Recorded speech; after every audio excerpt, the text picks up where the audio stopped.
ಈಗಿನ ಮೆಟ್ರೋ ನಿಲ್ದಾಣದಲ್ಲಿ ಶೌಚಾಲಯಕ್ಕೆ ಹೋಗಬೇಕಾದ್ರೆ ಇನ್ನು ಮುಂದೆ ನೀವು ಹಣವನ್ನ ಪಾವತಿ ಮಾಡಬೇಕಾಗುತ್ತೆ. ಮೆಟ್ರೋ ನಿಲ್ದಾಣದಲ್ಲಿ ಅಥವಾ ನೀವೇನಾದ್ರೂ ಎಮರ್ಜೆನ್ಸಿ ಆಗಿ ಶೌಚಾಲಯ ಬಳಸಬೇಕು ಅಂತ ಅಂದ್ಕೊಂಡಿದ್ರೆ ಮತ್ತೆ ಶಾಕ್ ನಿಮಗೆ. ಉಚಿತ ಇಲ್ಲ, ಇನ್ನು ಮುಂದೆ ಹಣವನ್ನ ಕೊಟ್ಟು ಶೌಚಾಲಯವನ್ನ ಬಳಸಬೇಕೀಗ. 2 ರಿಂದ 5 ರೂಪಾಯಿ ನಿಗದಿ ಮಾಡಿದೆ BMRCL. ಈಗ ಆ ಹಣವನ್ನ ತೆಗೆದುಕೊಳ್ಳೋದಕ್ಕೆ ಸಿಬ್ಬಂದಿಯನ್ನ ನೇಮಕ ಕೂಡ ಮಾಡಿದ್ದಾರೆ. ದರ ನಿಗದಿತ ಬಗ್ಗೆ ಬೋರ್ಡ್ ಮುಖಾಂತರ ಮಾಹಿತಿಯನ್ನ ಕೊಟ್ಟಿದ್ದಾರೆ BMRCL. JP ನಗರದ ಮೆಟ್ರೋ ನಿಲ್ದಾಣ ಶೌಚಾಲಯಕ್ಕೆ ದರ ನಿಗದಿತ ಬೋರ್ಡ್ ಈಗ ಸಾರ್ವಜನಿಕರನ್ನ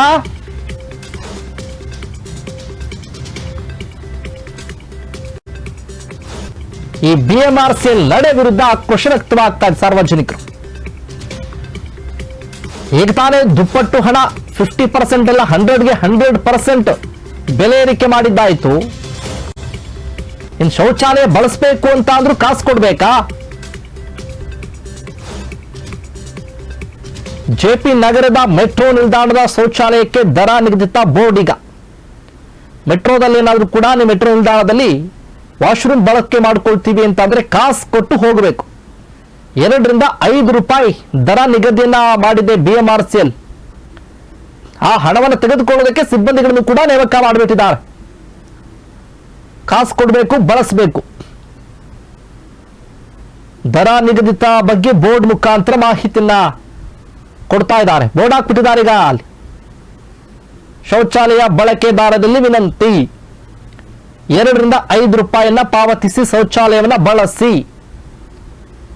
ನಾವು ಈಗ ಸಾರ್ವಜನಿಕರಿಂದ ಲೂಟಿ ಮಾಡೋದಕ್ಕೆ ನಿಂತ್ಕೊಂಡಿದ್ದೇವೆ.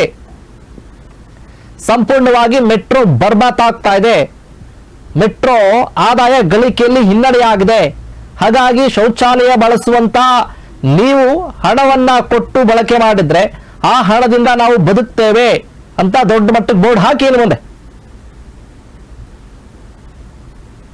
ಏನು 2 ರಿಂದ 5 ರೂಪಾಯಿ ಕೊಟ್ಟು ಪಾವತಿ ಮಾಡಿ ಬಳಸಿ ಅಂತಿದೆಯಲ್ಲ, ಅದನ್ನು ಬೇಡ, ಹಿಂಗಾಕಿ.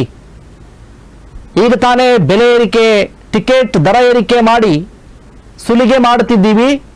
ಇನ್ನು ಮುಂದೆ ಶೌಚಾಲಯ ಬಳಕೆದಾರರಿಂದಲೂ ಕೂಡ ಸುಲಿಗೆ ಮಾಡೋದಕ್ಕೆ ಪ್ರಯತ್ನ ಮಾಡ್ತಾ ಇದ್ದೀವಿ. ಮುಂದಿನ ದಿನದಲ್ಲಿ ಹೆಂಗೆ ಸುಲಿಗೆ ಮಾಡಬೇಕು ಆ ರೀತಿಯಾದಂತಹ ಸುಲಿಗೆ ಮಾಡೋದಕ್ಕೆ ನಾವು ಕೂಡ ತಯಾರಾಗಿದ್ದೀವಿ ಅಂತ ಬೋರ್ಡ್ ಹಾಕಲಿ.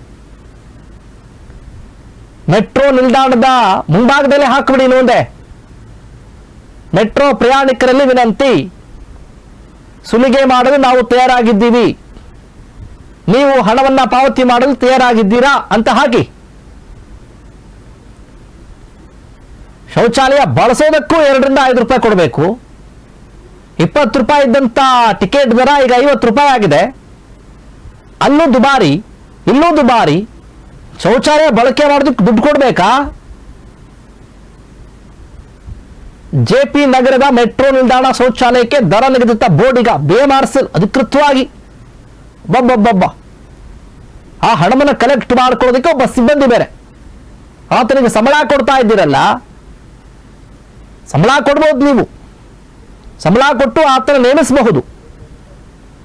ಅದಕ್ಕೆಲ್ಲ ನಿಮಗೆ ಒಂದು ಏಜೆನ್ಸಿ ಬೇಕಾಗಿತ್ತು, ಒಂದು ಕೊಡಬೇಕಾಗಿತ್ತು, ಅವ್ರಿಗೆ ಖರ್ಚು ತೋರಿಸ್ಬೇಕಾಗಿತ್ತು. ನೀವು ಮಾಡ್ತಾ ಇದ್ದೀರಿ.